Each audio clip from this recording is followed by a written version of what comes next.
Hello TKO. Hey, these are your computers you guys have at home, and I am going to briefly show you how to upgrade the memory on this unit. So on one side you have like a lever, and you'll basically remove it like a top.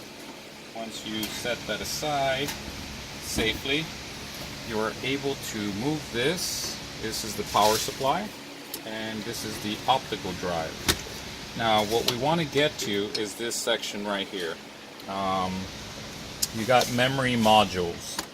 So the memory modules you're going to receive are actually going to look like this. So you're going to have one side that is a little bit shorter than the other.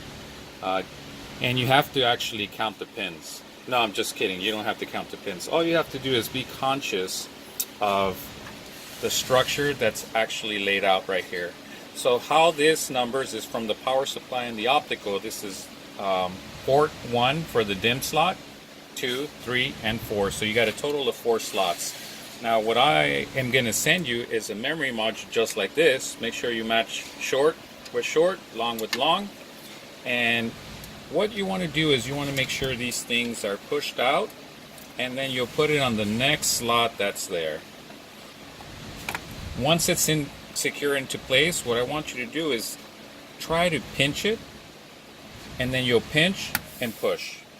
And when you hear that click, that means it's already nice, secured in place. So once again, I'm going to go ahead and pinch and push down, and that's it. And that secures. So you see these are locked, and then these are open to receive more memory slots. And there you go. That's actually how you upgrade your computer and add some extra RAM to get a little bit more speed. So let me go ahead and put the system back into place. So you'll put the power supply into its section, put its cables respectively into the section as well. Remember, the tab that opens goes on the back end of the computer. You're going to slide the top into place and you push down, and there you go. Your computer is now upgraded with the new expansion of memory.